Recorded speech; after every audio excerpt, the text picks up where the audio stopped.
Так, все, мы уже должны быть в эфире, нас должно быть видно и слышно. Всем большой-большой привет. Всем привет. Не бунтуйте, ребята, вот мы здесь уже. Напишите, пожалуйста, что нас видно, нас слышно. Мы все, конечно, проверили, но вы знаете, техника бывает, выкидывает всякие фортели в самый неподходящий момент. Всем привет.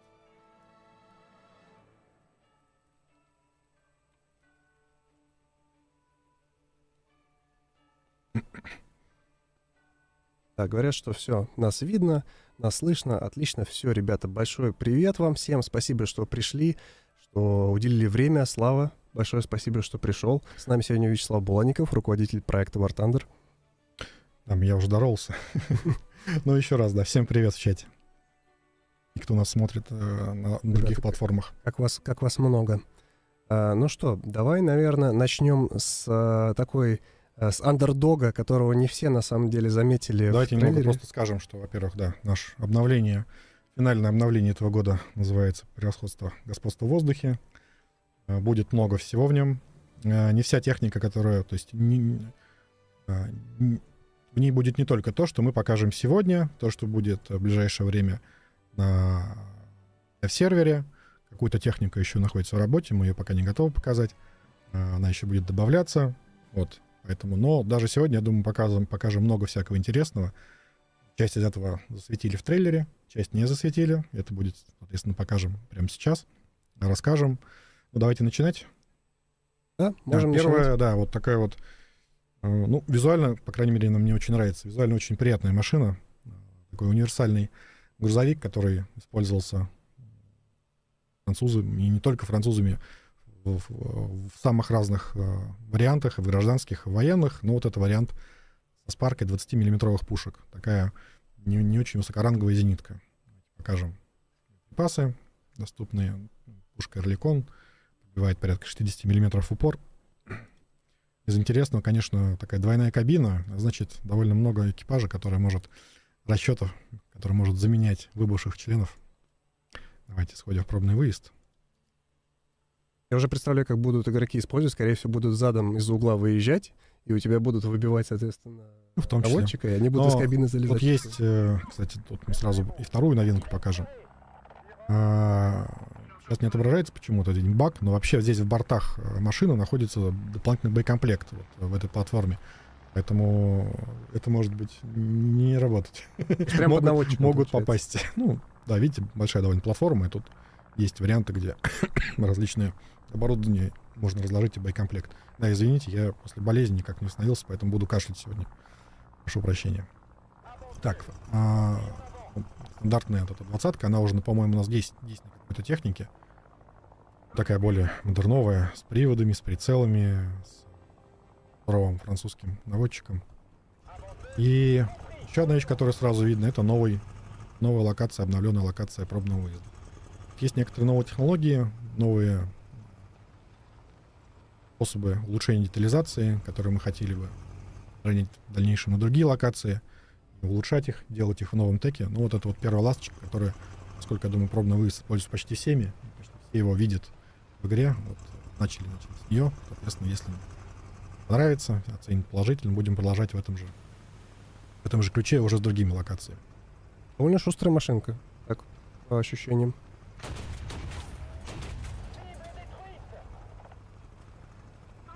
Вот, кстати, ты только что показал еще одну, да. Я про нее расскажу еще отдельно, потому что хочется показать ее на разных дистанциях. И близко, и на дальней. Да, это новые эффекты. Мы обновили все эффекты, которые связаны с огнем. Пожары,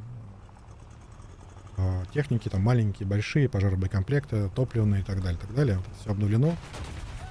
Выстрел тоже немного обновили. Оптимизировали, перевели там другие секвенции. Дым обновили. Ну и плюс добавили, да, то, что, кстати, тоже не все заметили в трейлере, но новые эффекты взаимодействия самолета с разными поверхностями.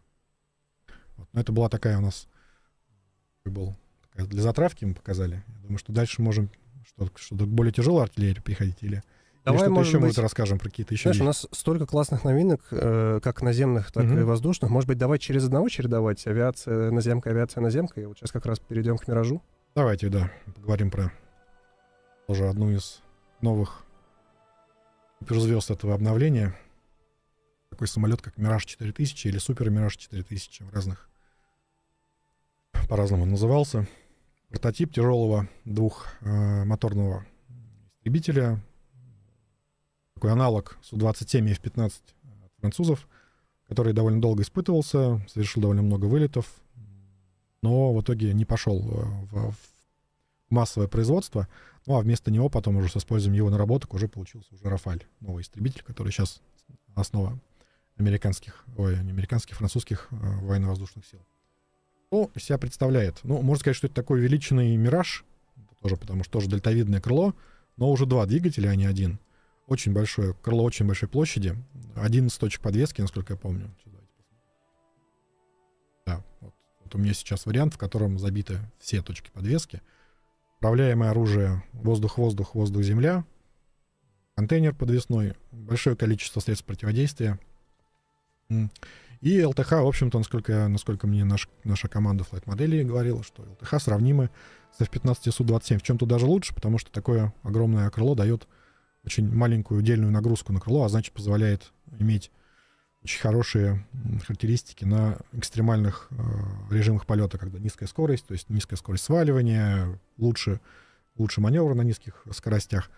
Но при этом дельтовидное крыло обладает большим недостатком, то, что оно довольно сильно теряет скорость в маневрах. То есть как-то довернуть резко, возможно, вы сможете быстро, а вот долго держаться и не терять скорость, это уже проблема будет.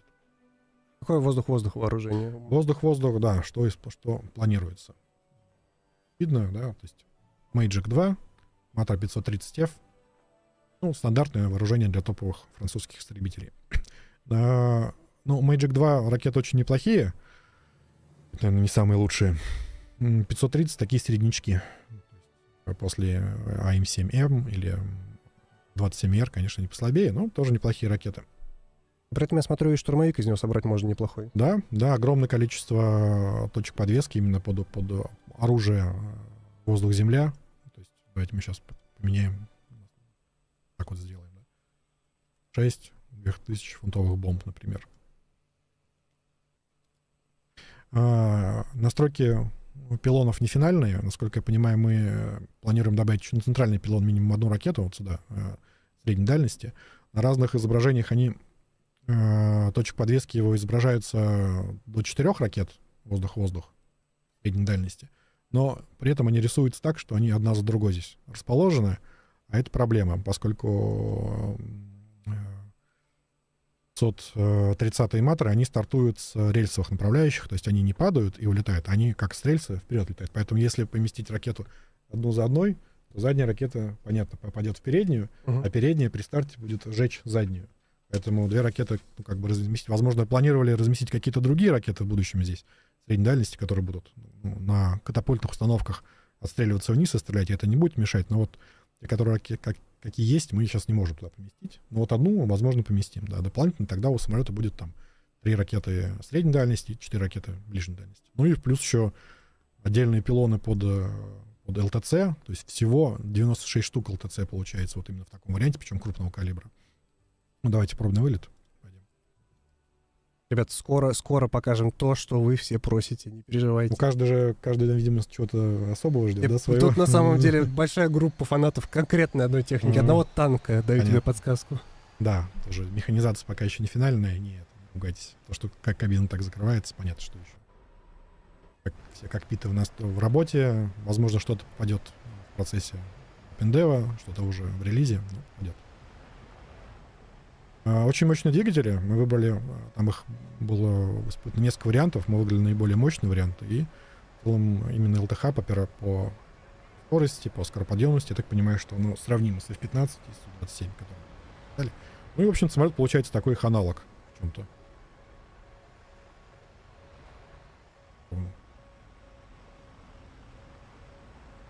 Мираж.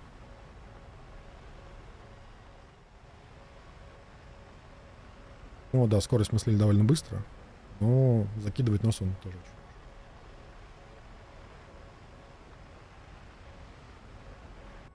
Миражу тут хоть что-нибудь говорят? Вопросы какие-то и тому подобное? Ну, вопросы пока показать Т-90. Ну, давайте мы сейчас, я думаю, что мы следующим покажем Т-90, поскольку раз так ожидаю, да, так Все сразу очень хотят. расскажем про Больше него. 13 тысяч человек, это только на Ютубе, и все очень-очень хотят Т-90. Баллистический вычислитель, все есть, да? Да, все есть, все, полный набор есть. Ну хорошо, давайте. Перейдем, потому что техники показывать еще много, можно и рассказывать про нее тоже уже много. Окей, переходим. Про БМП-2 тоже отдельно расскажем. Скажем про отдельную возможность. Так, Вот он. давайте вот так сначала покажем. В ноже, даже без бревна.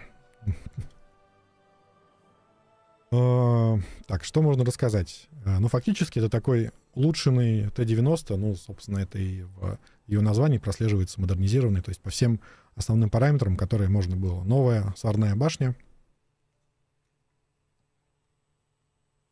Часть боекомплекта вынесена в забашенный отсек. Ну, он не соединяется напрямую с боевым отделением, это просто бронированный ящик для перевозки боекомплекта на танке, который можно между пополнить, там, когда танк не участвует непосредственно. Новая башня, по идее, уменьшено количество уязвимых зон, габарит плюс-минус остался тот же самый, насколько я понимаю, ну вот основных защищающих толщин, да. Но танк довольно заметно сильнее обмазан динамической защитой, как говорится. И именно той, которая реликтом, который на бортах, и реликт во лбу, реликт на башне, то есть все вместе, это, конечно, заметно повышает защищенность. Плюс добавились эти элементы ДЗ там, где их раньше не было, на других Т-90 или Т-72, в частности, на гусеничных полках. Они, соответственно, защищают вот эту вот область курсовых углов. Поэтому тут вот может быть уже неэффективная стрельба, так в каточек называем, но, по крайней мере, не в весь каток. Вот. Про перезарядку спрашивают, уже увидели 7.1? Да, но перезарядка сейчас такая же, как на Т-90. Только у меня нет сейчас информации про то, что она была как-то увеличена, уменьшена, поскольку, я понимаю, что люди говорят про, видимо, имеют в виду, почему перезарядка не как на Т-80 БВМ, но это все-таки разные устройства, разные автоматы заряжания. На семействе 7290 используется автомат заряжания карусельного типа горизонтальный, а на Т-80 используется, как на Т-64, механизм заряжания с вертикальным расположением. Там немного другая кинематика, немного другая циклограмма. Вот. Про кожух, может быть, рассказать? Да, я еще, про защищенность я еще не закончил рассказывать. Вот особенность, понятно, что танк уже более-менее равномерно защищен сферакурсно от легких противотанковых средств поражения, как гранатометов и тому подобных. Решетки, ДЗ, причем, да, можно поставить дополнительную ДЗ. Соответственно, она будет обеспечивать против тандемность и увеличение общей защиты танка при обстреле уже в нормаль. То есть это вот работает при обстреле с курсовых углов, а это работает при обстреле в нормаль. Значит, внутреннее устройство танка подверглось довольно заметной модернизации, помимо того, что часть боекомплекта у нас просто была убрана из боевого отделения. То есть вот эти баки-стеллажи здесь теперь не содержат в себе снарядов, из них снаряды убраны, они убраны сюда. Дополнительный отсек под боекомплект в танке остался, вот эти снаряды, но они тоже защищены дополнительными плитами и арамидным чехлом. Плюс вся карусель защищена лицевой плитой бронированной. И кроме того, на танке массово применен арамидный противоосколочный подбой, который сужает угол разлета вторичных осколков при пробитии, ну и, соответственно, довольно заметно повышает выживаемость экипажа и сохраняет внутренние узлы при пробитии машины. Понятно, что при попадании в карусель и в снаряды все так же будет взрыв боекомплекта, пожар, то есть поражение будет обеспечено, но вот при попадании в какие-то другие, менее места критичные, танк может их и пережить. То есть, да, конус сужен, но так сейчас мы в БК попали. Ну, вот, в частности, вот так можно попасть, что и экипаж не заденет. Ну, понятно, что если в башне, и там экипаж на пути или что-то еще, то он поражается, как раньше. Вот. Ну, давайте сходим в пробный выезд, посмотрим, что еще есть. Да, еще это то, что касается защиты. То есть защита увеличилась заметно. Подвижность осталась примерно на уровне Т-72Б3, потому что тот же самый двигатель применяется. Давайте. Прям очень интересно в чате про задний ход. Ребята, Я еще... уже почти подошел. Ну что ты, я же почти уже начал говорить. Микрофон, я понял, да. Двигатель тот же самый, что на Т-72Б3, трансмиссия то же самое, поэтому недостатки со скоростью заднего хода, они сохраняются. Да, я знаю, что в интернете есть такое, даже не в интернете, не во всем интернете, скорее в нашем околоигровом комьюнити русском, такое движение по поиску увеличенной скорости заднего хода на наших танках. Но никаких адекватных данных по этому поводу у нас нет. Те, что есть, даже с использованием так называемой автоматической коробки передач, которая на самом деле является роботом, то есть это просто надстройка к тому, чтобы улучшать и упрощать переключение передач мехводу. То есть мехводу не нужно само переключать передачи, это может делать робот, а он сосредотачивается уже непосредственно на управлении газом и рычагами. Вот поэтому этот недостаток, он остался в танке. Так что скорость, да, заднего хода маленькая динамика. В целом, ну, вперед и разгон, она сравнима с другими топовыми машинами. Да, и понятно, что следование, размещаться это будет уже вот на 8-м ранге, то есть часть техники переехала сюда вместе с ним. Давайте сходим в пробный выезд. Огневая мощь такая же осталась, как на Т-72Б3, на Т-80БВМ, то есть те же снаряды, тот же набор снарядов, но, во-первых, танк получил тепловизор командира. Секунду. Вот. То есть это первый советский танк, у которого есть дублированный прицел командирский с тепловизором.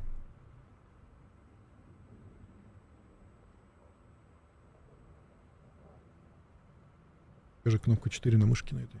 Спрашивают, есть ли какие-то новые снаряды? Нет, снарядов новых нет. Ну и в данный момент мы выдали сейчас все самые мощные снаряды, из которых мы знаем, для именно этой пушки. Более мощные снаряды уже идут, насколько я знаю, для пушки другой, с увеличенной камерой и, ну, для там Т-14. Покажем, ребята, F-15, все покажем сегодня. Да, последовательно все покажем. Так, что еще, значит, хотел сказать? Ну, вот задний ход. Нити. Да, кроме того, в отличие от других танков, тут, соответственно, и увеличенная скорость поворота башни, такая же, как на Т-80БВМ, и наведение орудия, что тоже очень критично, и она уже сравнима с аналогами из других наций. То есть это та часть тоже, из которой советские танки выглядели слабее в чем-то. Ну, как тебе кажется, этот танк, он будет более живучий, чем БВМ-ка в игровых реалиях? Я думаю, что да, он будет заметно более живучий, должен быть, чем БВМ-ка. Вот. Но тут зависит от стиля игры, поскольку на БВМ-ке в определенных условиях ты можешь откатиться, а здесь, то есть, если человек понимает, что этот недостаток есть, и он прогнозирует его в своих действиях, что ты не можешь быстро откатиться, да, что тебе нужно надежно играть, тогда да. А чисто при обстреле этот танк должен быть, да, заметно более живучий. Так, ну и еще та вещь, которую хотим показать, это новые эффекты, да. Быстро пушится. Новые секвенции огня переделаны. Эти настройки.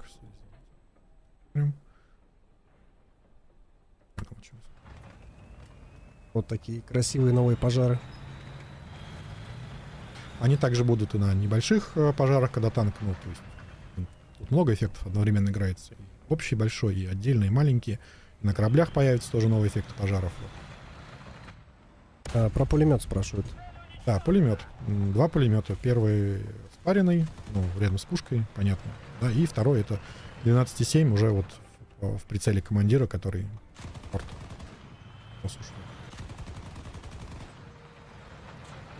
Рель с хорошими углами обстрела. Довольно быстрая. Да, и еще от танка Т-90 он унаследовал, имеется в виду, наследовал систему штора. Правда, без облучателей, подавителей ракет наведения, но датчики и дымы на месте. А можешь, пожалуйста, показать пробитие снаряда?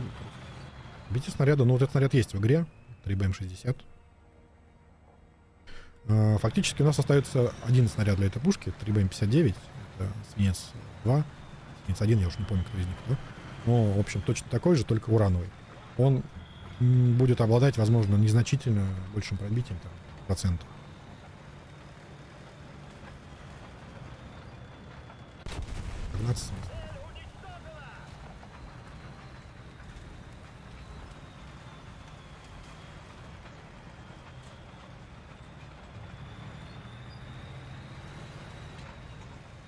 Ну, очень красивый танк визуально, конечно. А что за красная лампочка на башне? Это бортовой номер, который используется при... на стоп пока это. Вот, используется при стрельбах, чтобы руководитель стрельбы с вышки видел номер каждой машины, в том числе в темноте, и мог ей командовать, и ей. То есть здесь высвечивается просто номер. Работает ли сетка? Я так понимаю, что вопрос, наверное... Сетка работает как взводящий экран сейчас, да. То есть она... Когда не в нее, кумулятивные снаряды срабатывают раньше, до взаимодействия с основной броней. Вот тоже, да, я хотел через прицел еще показать, как выглядит пожар. По-моему, выглядит довольно классно, и прям, классно. Да. Пожар новый выглядит классно. Ну, до 60 км в час мы в целом гоняемся без особых проблем. Но только вперед и только вперед. Как бы нужно просчитывать свой... На 3 шага вперед нужно думать. Но я довольно много играю на топовом сетапе. Вот сейчас в основном играю именно на нем. И у меня есть и Т-72Б3, причем честно вкачанный, и Т-80 БВМ, да. Танки я в целом считаю похожи, конечно. БВМ-ка чуть иногда в каких-то вариантах она может убежать, чуть больше шутит, но в целом танки очень похожи и, мне кажется, довольно близки по эффективности. Окей. Что дальше? Давайте сейчас расскажем еще про небольшую фичу, да? Давай. Про наземную, да. И потом дальше будем, да, про авиацию. Про авиацию у нас тоже есть много что рассказать. Так, вот добавили возможность выбрать и отдельно управлять ПТУРом. Пока это сейчас у нас реализовано только на БМП-2, но на других машинах мы тоже планируем добавить. Но там, где это имеет значение, в том плане, что это есть отдельный ПТУР с отдельным прицелом, он стоит в другом месте, у него кратность отличается от прицела пушки, и то есть есть смысл его выбирать отдельно и получить какие-то преимущества. Ну, в данном случае давайте... Оно есть в многофункциональном меню, но и шорткатом тоже можно назначить. Вот как бы текущая кратность орудия, основного прицела БМП, это 6, по-моему. Вот нажимаем ракету, да, и вот уже получаем 10-кратный прицел. Соответственно, применять ПТУРы в таком плане становится удобнее, да. Да. Соответственно, раньше у нас был связан углы наведения ПТУР и пушки. А сейчас, соответственно, они могут быть свои, то есть то, насколько отклоняется ПТУР на машине, настолько и будет. Соответственно, извините, пожалуйста, я на беззвучный режим. Этот прицел, он чуть-чуть повыше, чем основной прицел наводчика. Соответственно, можно будет немножко даже через холмик смотреть с его помощью. Да, но на БМП-2 это не настолько отличается, а вот на машинах с Миланом, например, если посмотреть какой-нибудь Warrior, да, тут заметно уже. Прям разница довольно большая. Где расположен прицел, где расположен ПТУР. Вот видно, да? Ну, хорошо. Я думаю, что можем теперь уже, пока обсудили некоторые наземные новинки, перейдем к воздушным. Что, обсудим следующее? Уже все, шило в мешке не утаишь. Вот сушка. Да. Наверное, один из самых известных советских истребителей последних поколений, которые были созданы еще до развала Союза. Это платформа, которая по сей день является, наверное, основной для России, и для многих других стран, кто покупает у нее эти истребители, поскольку из нее выросла куча других машин. Но вот это вот был первый вариант.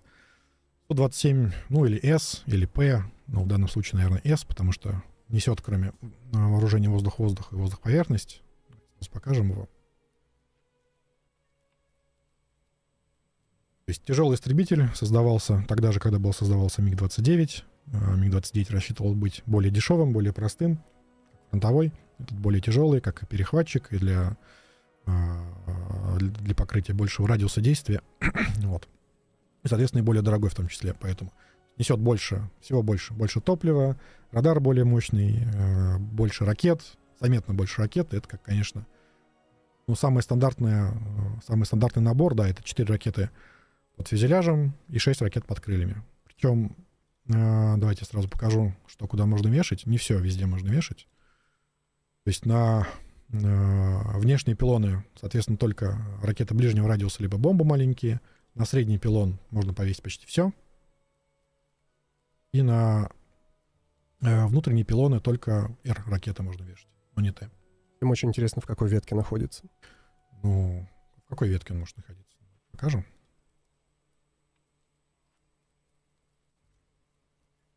Да, он находится в ветке, логично, ветки после самолета других самолетов Сухого. Потому что ветку МиГов в целом еще можно развивать другими машинами, добавляя их больше. Ну, а, соответственно, ветка сухих самолетов вот сейчас начинается. Так, что еще? Давайте покажем. Можно ли делать Кобру? Можно, и даже Можно. у нас в трейлере... Можно, она есть Сушка в делает трейлере, Кобру. да, но для этого нужно полное управление, желательно, да, чтобы, соответственно, уже... Ну, Кобру можно было раньше делать уже на других самолетах. Ну, как это, Кобра — это на Су-27, а для остальных это называется динамическое торможение. Так делали и на Вигине, насколько я помню, и еще на чем-то делали. Причем можете посмотреть и на Ютубе, и сами попробовать. Даже уже сейчас можно сделать. У нас РЛС в целом аналогичная МиГу-29, но, условно говоря, увеличенная в размерах и просто более мощная, с более мощным сигналом, поэтому дальность действия чуть больше. Так, ну, режимы в целом все те же самые. Тоже есть ОЛС. Давайте сходим в пробный вылет.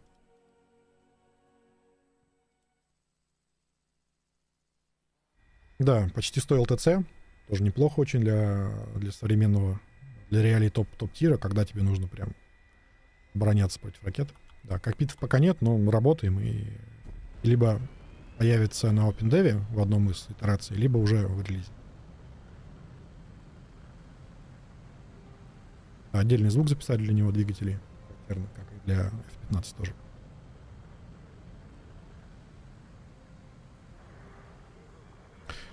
По ЛТХ, да. Многие говорили, что это вообще лучший самолет по ЛТХ ever, но тут все несколько сложнее. Действительно, в интернетах, в этих ваших интернетах ходят и разные мнения по этому поводу, и разные приводят данные. Но если взять просто технические характеристики двигателей, вес самолета и тому подобное, ой, я потерял свой стык шасси, то значит, что у нас получается? При определенном запасе, ну, при максимальном запасе топлива, это, конечно, самолет сильно уступает и МиГ-29, и F-15 в таких же условиях, поскольку топлива он несет реально очень много. При запасе топливом сравнимом, например, с F-15, он имеет небольшой, ну, то есть F-15 имеет небольшие преимущества в ЛТХ. Чуть-чуть лучше разгон, то есть у него у F-15 чуть-чуть лучше так называемый ТВР или удельная тяга, то есть отношение тяги к массе самолета. Вот. Но при ограниченном боекомплекте, по-моему, 4 ракеты и там процентах 30 топлива, самолет действительно очень резвый. То есть у него скороподъемность, сравнимая с лучшим, наверное, скороподъемностью в игре, это у МиГ-29. Вот. И при этом очень хорошая маневренность. Но если вы загрузили полный набор топлива, то да, это будет довольно такой автобусный. А у него есть подвесной топливный бак? Нет, нет, не нужно. И, по-моему, вообще я не слышал, что на семействе 27-х где-то использовались топливные баки. Запас топлива там 9 тонн, что ли, что нормальное топливо. Ребят, те, кто пропустил, где в ветке находится сушка, она в ветке сушек. Да, после Су-17. Долетел. Что из недостатков можно назвать самолет? Ну, как я сказал, не самый лучший удельная тяга, ну, по отношению к другим топовым, то есть он не на первом месте будет, хотя и там в первой тройке, в четверке. Вот, давайте даже это покажем. Довольно посредственная система предупреждения об облучении, ну, Береза, СПО-15, такая же, как на ранней МиГ-29.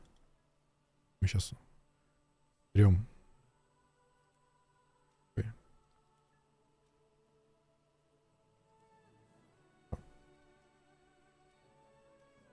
То есть она СПО не показывает все угрозы. Сейчас посмотрим, как он будет летать, и займем топливо. Нормальную загрузку. Давай 20 минут сделаем. Еще воздушный тормоз просили показать, ребят. Да, воздушный тормоз характерный на спине, так сказать. Ну, давайте сейчас посмотрим динамику.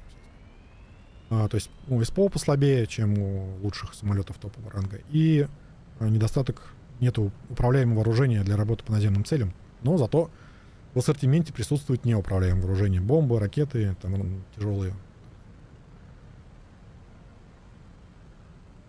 Ну вот при небольшом запасе топлива и ограниченной подвеске ракет, конечно, динамичный самолет, очень быстро взлетает, набирает скорость, выходит на большие углы атаки.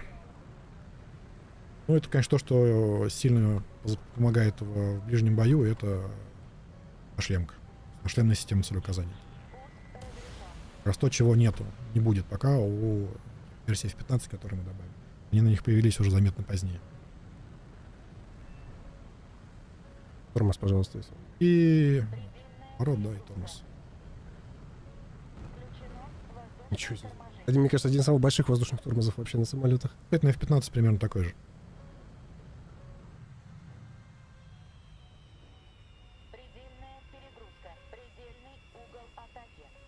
Ребят, про F-15 расскажем про F-15 и покажем, Да. у каких стран будет F-15 тоже скажем. Сейчас у нас очередь для какой-нибудь интересной наземки. Сейчас, подожди, еще хотелось бы сказать, что да, не только в одной он будет стране, еще его получит Китай, поскольку у них был лицензионный Су-27, потом он был родоначальником целого семейства уже внутренних китайских модификаций под названием G11, ну, соответственно, они там обозначаются, ну, поскольку это западная и наши, то есть иностранная печать по относительно к Китаю, там мы свои какие-то названия, которые обозначаем, ну, вот принято обозначать есть G11, потом появился G11A, ну, то есть A, G11B, который уже условно практически Су-35, вот. Но изначально это был практически копия 27-го, СК так называемый, то есть коммерческий, но с небольшими деталями. Сейчас модели, насколько я помню, пока аналогичные, но для G11 будет своя собственная модель, поскольку небольшие детали отличались, различными антеннами в основном. Ну и скин будет тоже немного другой, сейчас такой временный. А в целом самолет по всем свойствам, да, полностью аналогичен советскому варианту. Ну и находится в ветке, давайте тоже посмотрим. Здесь. Так, теперь, значит, еще одну, что предлагаешь, наземную какую-нибудь? Да, ну мы уже тоже засветили в ветке Китая другую новинку. Возможно, хорошо. ее и покажем. Да, как давайте раз. покажем. Тоже не пугайтесь. Сейчас часть техники не имеет финальных текстур вообще, то есть это такая заглушка, только геометрия есть. И мы решим все равно сейчас про нее рассказать, что-то интересное сказать, но вы не пугайтесь, текстуры появятся, как всегда, да. Это Т-14Б. Сейчас покажем, где он будет.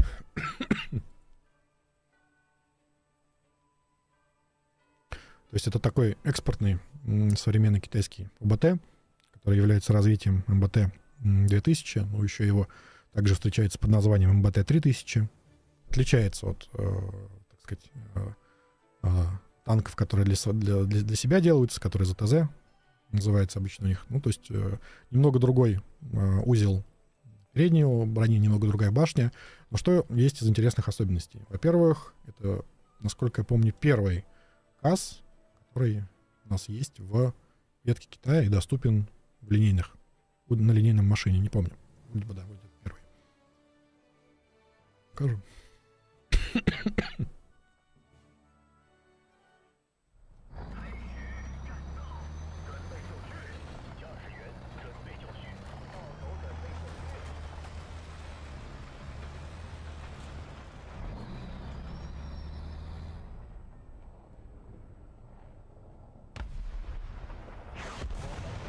Отработал, да? Перехватил. И, соответственно, один заряд расходовали, второй расходовали.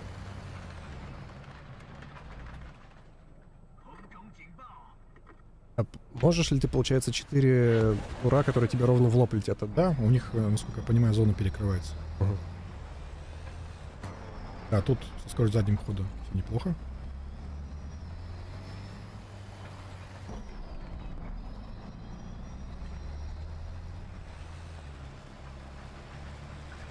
Да, ребята, это новая карта пробного выезда. Да. Кто вначале пропустил. Давайте покажем сейчас характеристики тоже, чтобы было видно. ДЗ, в смысле, ой, не ДЗ, ДМ и X-Ray пока еще в работе находится.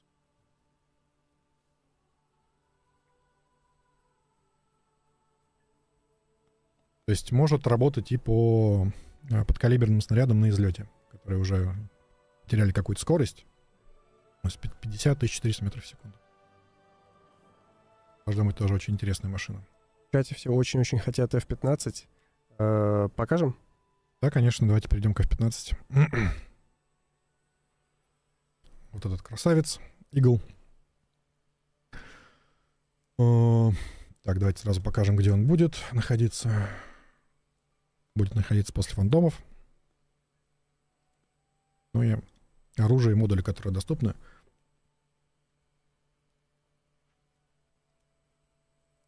Восемь точек подвески для ракет воздух-воздух. Внутренние те точки, которые несут ракеты ближней дальности, можно использовать для более тяжелых боеприпасов и топливных баков. Ну вот, в частности, можно использовать и управляемые бомбы. Кстати, да, кто вот есть мнение, что это чисто истребитель был, но можно найти фотографии, они в свободном доступе как раз вот именно в такой, причем черно-белая будет фотография там 70-х годов, в которой как раз вот именно в такой конфигурации стоит F-15 с двумя вот этими ГБУ-8 с таким же набором.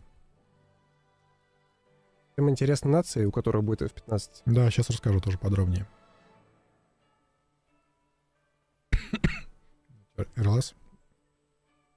РЛС немного послабее, чем у Су-27, незначительно, но в целом конкурентная для этого БРа. Вот. F-15, его варианты достанутся 3 нациям сейчас, да. США, версии F-15A. Так, кто у нас дальше? Япония. Версии F-15J. Это вариант F-15C, собранный тоже лицензионный для Японии. И вот он будет нести свои уникальные ракеты ближней дальности. Кстати, очень много просили, что Японии, что-нибудь новенькое в Японии. Вот, ребята. Да, есть. Вот. АМ-3. Очень злая ракета тоже. Какой ты мог бы сравнить? С лучшими, наверное, которые есть в игре. Там лучший вариант Питона. Прям хорошая ракета. Так, и Израиль. Ну, в Израиле он будет называться БАС. Тоже будет нести свои уникальные ракеты. В данном случае Питон-3. И будет нести управляемое вооружение. У японского не будет управляемого вооружения. Так, ну что, полетаем, да? Давай, конечно. Давайте полетаем. На какой версии? Все очень просили Японию, интересно было, но я думаю, что США тоже нужно показать. Ну, давайте сначала на базе, потому что более интересная сама локация, поскольку не только вода и небольшой остров, но и остальное, что есть. Тоже, кстати, обратите внимание, да, эти воздухозаборники регулируются и меняют конфигурацию на взлете. И тоже тормоз такого огромного размера. Воздухозаборники ты имеешь в виду, как у МиГа, чтобы не попадало при взлете? Ну, меняют, да, видимо, от того, что подстилающая поверхность есть, нужно немного угол оптимальный на вход другой. Нет, у них просто изменяет сам наклон весь. Базлайтер. Передний часть. Называется БАС. Ну, кокпит пока тоже нет, но насколько сегодня я знаю, что уже кабина приехала во внутреннюю версию, и думаю, что она попадет на один из вариантов до сервера, может, на выходных. Тоже кстати, вот в отличие от Су-27, на F-15 можно подвесить топливный бак, причем гигантского размера, и там даже не один, а больше одного.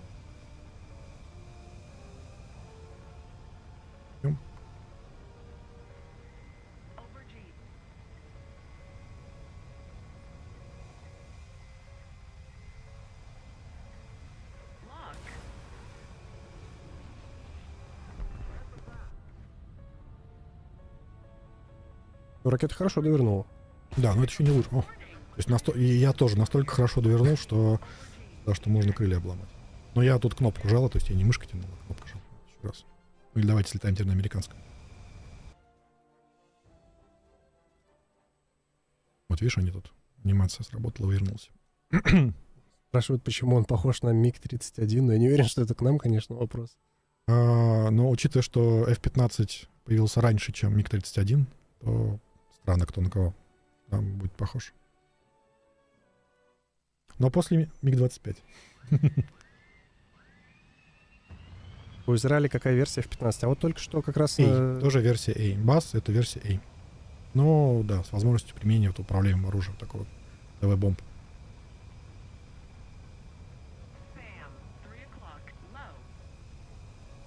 Ты рассказал про сушку и про МиГ, а вот в сравнении с F-16 и F-15, как их сравнить?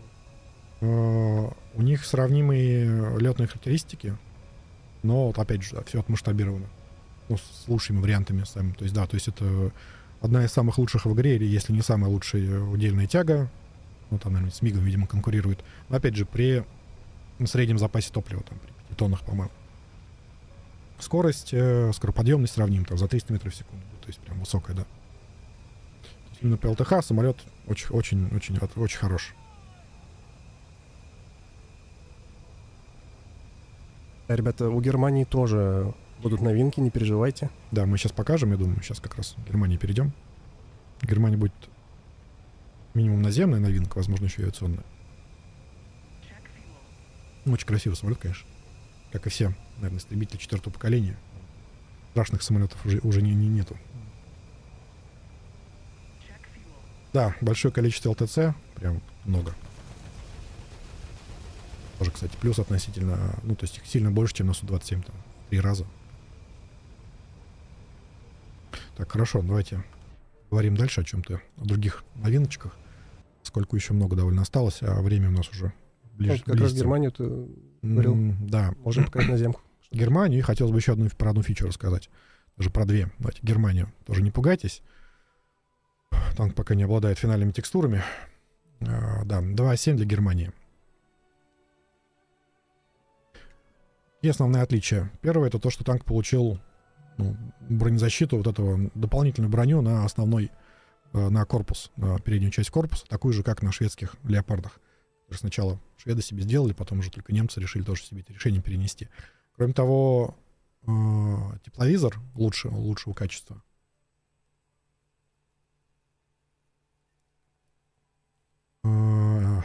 И, а в остальном это добронированный и с улучшенным тепловизором 2.6 вариант. Покажем тепловизор быстро. Им очень понравился внешний вид леопарда в чате. Просто заливка, да. Это временно, ребят, на всякий случай, да, уточним, это не финальный внешний вид. Эксклюзивный скин для смотревших стрим. Такой скин сделать несложно. Командира я не помню. Командира тоже тепловизор хороший. Длинный ствол, то есть 55-калиберные орудия с повышенной пробитием. Я так понимаю, что сейчас лучшие, да, это, по-моему, лучшее пробитие в игре калиберным снарядом. Даже лучше, чем у Абрамса. Тут показывать пока особо не хочется, поскольку финальной текстуры нет. Прям долго занимать время экрана не очень хочется. Так, и еще вещь, про которую хотелось бы сказать. И заодно давайте покажем. Я так понимаю, сегодня у нас был уже девблог про этот танк, и подробности технически там рассказаны. Тут мы можем показать, где он будет, но...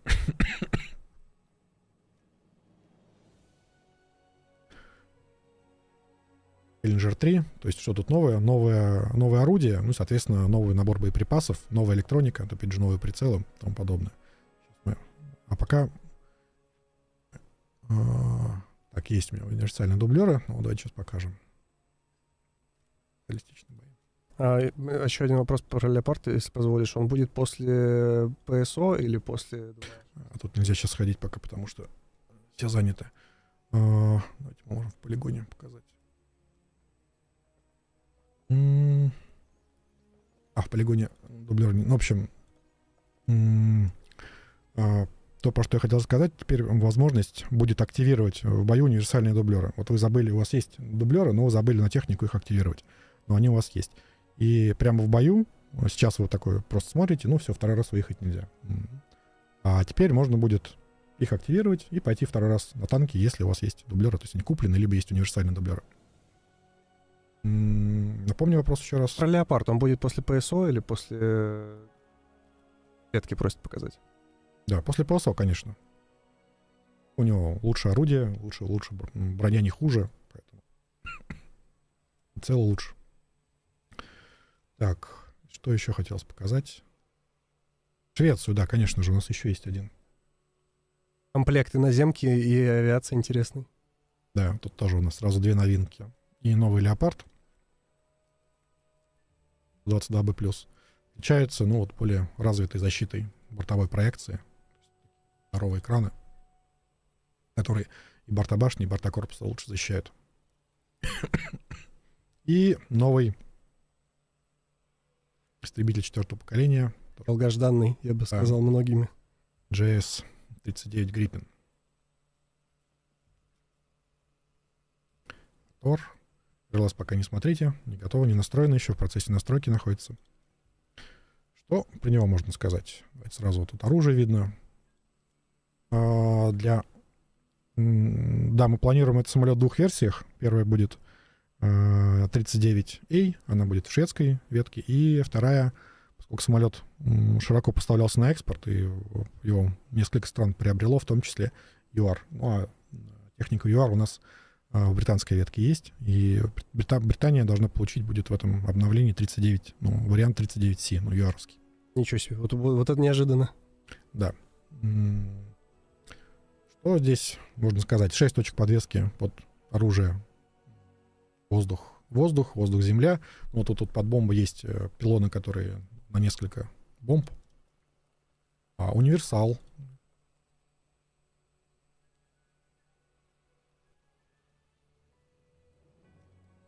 Да, вот такие пилоны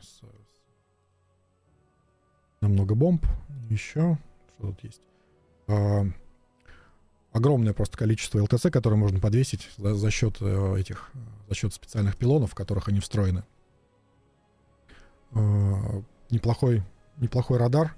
ЛТХ сравнимый с F-16, с лучшими F-16A. То есть легкий, быстрый истребитель.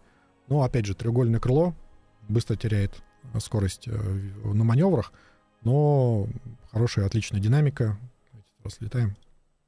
Я пока небольшую ремарку вставлю, если позволишь. Нас сейчас на YouTube смотрят более 17 тысяч зрителей. Рекорд. Ребята, я не помню, честно говоря, чтобы столько было вот только на YouTube, еще и другие платформы. Поэтому спасибо вам огромное, что смотрите. Очень нам безумно приятно, весь ваш интерес. Тоже, кокпит пока еще находится в работе, как и ILS. Вот эта вот индикация, она сейчас от Вигина, но мы работаем, будет своя собственная индикация, свой собственный ILS будет. Давайте тоже покажем, насколько он.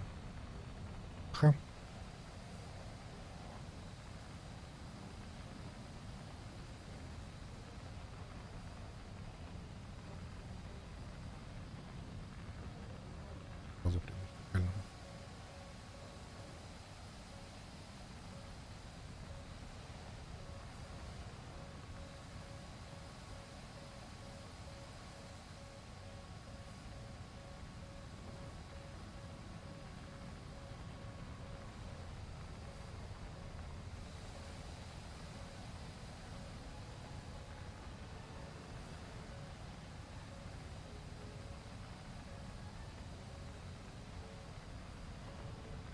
Он кажется не таким большим по сравнению с... это довольно маленький самолет.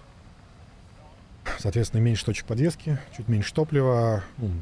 Понятно, размеры меньше. Но самолет современный, то есть это там 90-е годы, это и более моложе версии уже идут. Поэтому более эффективный двигатель, радар, который требует, и вся электроника требует меньшего объема. Поэтому в целом по ЛТХ самолет очень достойный. Говорю, по полетным характеристикам сравним с F-16 ранних легких версий, которые еще не нагружены дополнительным оборудованием. Спрашивают, какие новинки у Израиля. Вот F-15, например, одна из новинок. И не только, да, есть еще несколько новинок, но это могут ребята, я думаю, что тоже покажут, нам им тоже надо много оставить. Он еще будет англоязычный стрим. Да, он будет уже довольно скоро. Про вооружение, я думаю, что могут вопросы возникнуть. Вот такое вооружение и так далее. Поскольку первое, что обычно считают, что на нем были только АМ-9Л, вот, под названием РБ-74, но у нас есть информация, что и более поздние ракеты, в частности М-вариантов, фактически это ракеты та же самая, тот же самый корпус, все то же самое, только там другое топливо и ГСН более продвинутые. Они тоже у шведов были, соответственно, могли использоваться, с этих же пусковых можно их использовать, и название не менялось. Но вот мы, чтобы отличать, добавили буковку М для РБ-74, чтобы понимать, что это именно более продвинутая версия ракеты. И что касается оружия воздух-воздух средней дальности, и вообще, да, тут есть такое большое в комьюнити ожидание хайп по поводу ракет, активных ракет с активной радиолокационной ГСН, когда мы их ведем, как и что тому подобное. Тут я сразу немного тайну приоткрою, поскольку она тоже будет связана с выбором оружия для Гриппена. В этом обновлении мы не будем добавлять ракеты с активной радиолокационной ГСН. Скорее всего, это произойдет либо в первом, либо во втором обновлении следующего года. Сколько нам нужно произвести, сделать носители. То есть мы хотим, чтобы все нации одновременно в одном обновлении получили эти ракеты. Соответственно, для каждой нации нужен самолет, который может их нести. Но это сейчас занимает время, находится в работе. Я думаю, что это либо первое, либо второе обновление. Пока точно сказать не могу. Лучше рассчитывать на второе. Вот. И, соответственно, пока мы не будем вводить ракеты средней дальности с активной Fox-3, так сказать, давайте я дальше буду Fox-3 говорить, короче, то получается, что Гриппен мог остаться без оружия средней дальности, только с ракетами ближней дальности. Но косвенная есть информация, что особенно на ранних бортах, ну, по крайней мере, на выставках с этими машинами чаще всего выкладывали ракеты не Амрамы, не АИМ-120, а именно Skyflash, те, что были у шведов, поэтому, возможно, ранние версии могли работать с ними. Ну и мы решили пока выдать эти ракеты. В то время, когда, ну, соответственно, когда уже ведем АИМ-120 и их аналоги во все нации, то есть когда Fox-3 получит все нации, тогда и Гриппен, скорее всего, обновит свое оружие, и ну, то он точно получит АИМ-120. Вот. Ну и вот можно посмотреть, да, то есть можно нацепить аж до 640 ЛТЦ. Они, правда, эти контейнеры, там ЛТЦ с худшими характеристиками, маленькие пластинки, но то есть их надо просто будет больше спамить. Но 640 можно. Да, и британцы, как я уже сказал, тоже получат свой Гриппен. Так, ну что еще у нас еще осталось? Все очень хотят Абрамс. Да, Абрамс. Давайте покажем. Абрамс.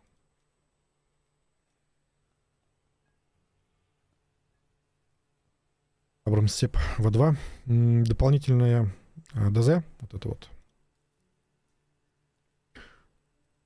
У нас будет придавать противотандемные свойства основной ДЗ, который вот это вот, и защищать ее от осколков. Ну, то есть будет помогать защите. Довольно сильно прикрыт борт. Плюс новые прицелы. Ездим. Скажем, модификации. Да, у Леопарда чуть лучше снаряд.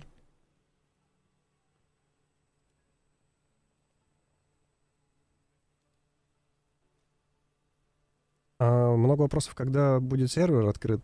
Что-нибудь можем сказать на этот счет? Мы планируем сегодня его открыть. Если технически все будет готово, не будет никаких критических проблем, ошибок каких-то, которые могут помешать тестированию. Планируем открыть сегодня, после стрима, ну, после 2 стримов.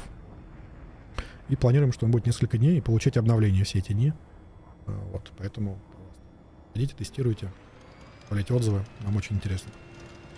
Кому-то понравился внешний вид ДЗшки, назвали черепицей. Да, так и называют, да. Блин, пожары новые, классные. Угу. Ну, это наши, да, ребята, команда эффектов старалась. Вы, кстати, хотели посмотреть, как в тепловизоре новые пожары выглядят. Не знаю, правда, что там прям совсем другого люди хотят увидеть, но... Ну, светится, как и должен. Он все еще, пожар все еще горячий в тепловизоре, даже при новом эффекте.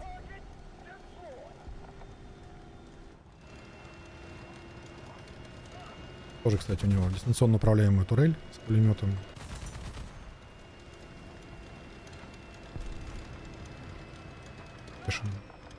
Смешной вопрос. Сидим ли мы рядом и смотрим друг на друга, или мы просто поворачиваемся и смотрим в пустоту? Мы рядом сидим. Сидим рядом, да. Ну, в остальном, в целом, это Абрамс. То есть небольшие улучшения, небольшая эволюция, но улучшение хорошего уже танка. Много фанатов Италии в чате. Что-нибудь по Италии можешь сказать? Пока нет. Планируем, что она получит тоже технику, но пока показать нечего, в работе еще находится. Так, что еще у нас? Можем про флот что-нибудь рассказать. И про флот, кстати, тоже про одну фичу авиации, про которую я хотел бы рассказать. И то, по которой мы очень хотим получить ваши отзывы. В нашей игре довольно много сложных механик, неочевидных по управлению, по их работе, как это все работает. Поэтому есть такая справедливая критика, что игра недостаточно хорошо обучает разным вот этим всем новым системам. И тут мы хотим исправиться, и вот начинаем с этого обновления добавлять такие короткие обучающие миссии, и вообще элементы обучения, подсказки, они не только будут вот в виде том сейчас, что я расскажу, но и других. То есть мы планируем, что и контекстные подсказки будут добавляться в бою, то есть в определенных ситуациях при использовании определенных фичей, ну, например, дымов или дальномера.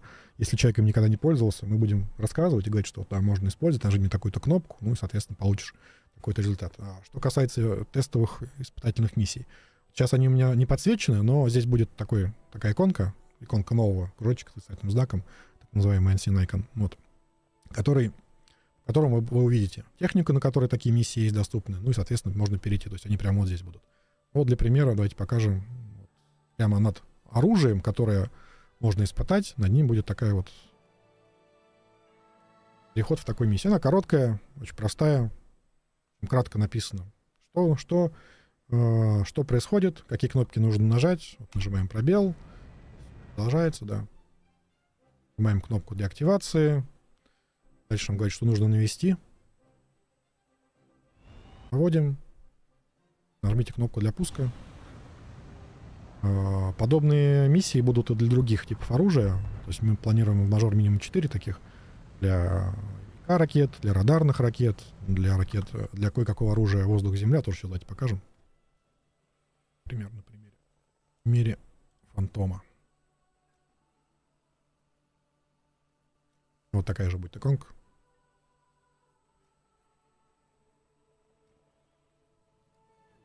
Пример тоже можно испытать. Да, ребята, F-15 за Японию добавили. Да. Вот то же самое. Эту миссию. Да, вот такую-то нужно, такой-то кнопкой запускается ракета. Можно использовать отдельную кнопку для приближения. Описывается, что нужно ее управлять, наводить. То есть нужно совместить ракету с целью.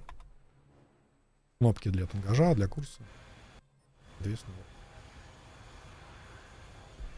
попали. Не попали, можно тут же запустить еще раз. До тех пор, пока не получится или пока не надоест.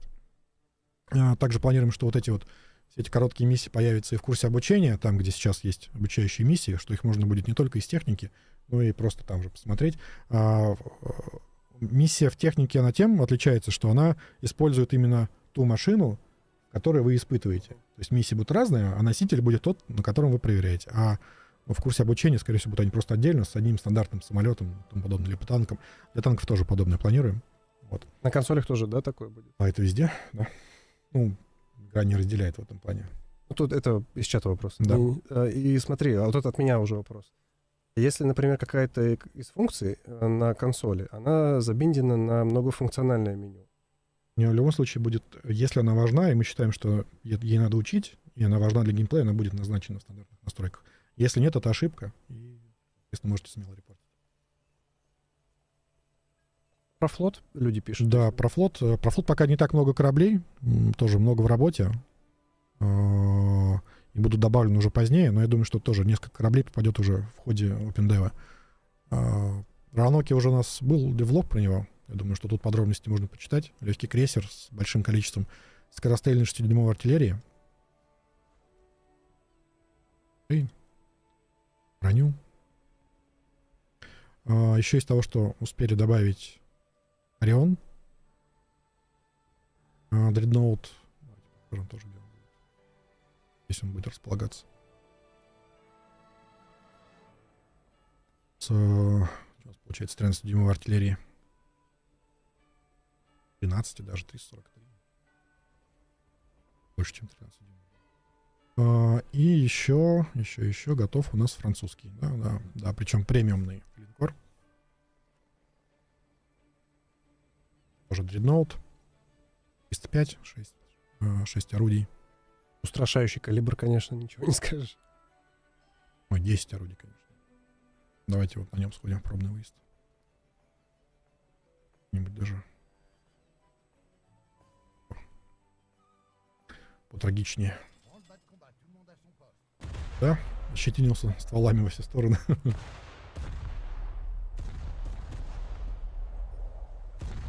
Интересно, почему, кстати, такой цвет был выбран для покраски палубы. Не особо маскирующий.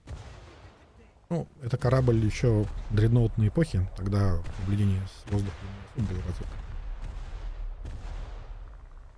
И, конечно, тогда тоже было много вот этих покраски для красоты каких-то элементов корабля. Ну и плюс все-таки, конечно, краску так не очень видно с моря. Конечно, и тут у нас 3 трубы так дымят на полгоризонта. Уже краска не особо. Краска уже не особо что-то. Кстати, пишут, покажите премиумный торнадо, хочу его взять.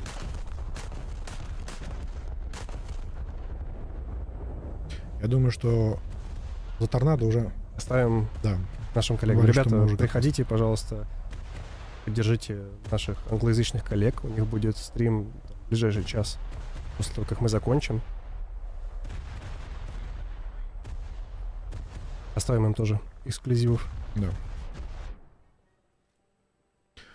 Миссию, я думаю, что они тоже покажут. Новая, то есть не миссия, локация новая для авиационных боев. Тоже про нее был девблог. Уже можно детально показать. И в трейлере она засветилась максимально широко. Ну, наверное, я думаю, что для нашего стрима, наверное, все. Можем ответить на пару вопросов, которые, если какие-то есть, которые прям сообщество. Вопросов довольно много. Многие из этих вопросов по технике, значит, совсем, из того, что не анонсировано в этом патче, и, скорее всего, в этом патче не будет, хочет про такую технику спрашивают. Ну, вот, например, МиГ-25 спрашивают. А что именно спрашивает? Что я по этому будет поводу? ли он или нет? Возможно, вполне. Очень специфичный самолет, у него ЛТХ, да, то есть мы все знаем, он очень быстрый, но там на высоте, на большой скорости радиус разворота будет как с половиной наших локаций. Ну и вообще он там был десятками километров измерялся.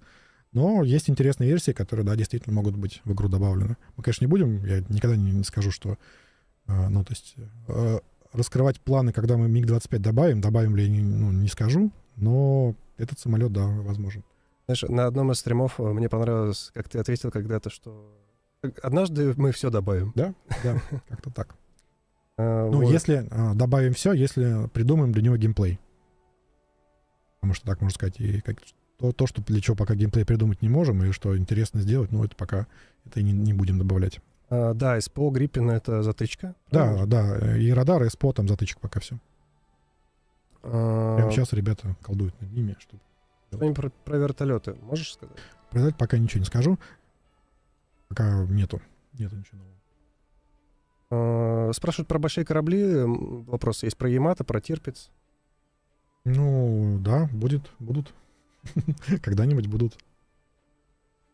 Так, где ветки будут располагаться Су-27? Ветки сушек. Тоже ответили. Так. БР отдельный для новых топов. Спрашивают, какой. Пока планируем, что они останутся на 12,3.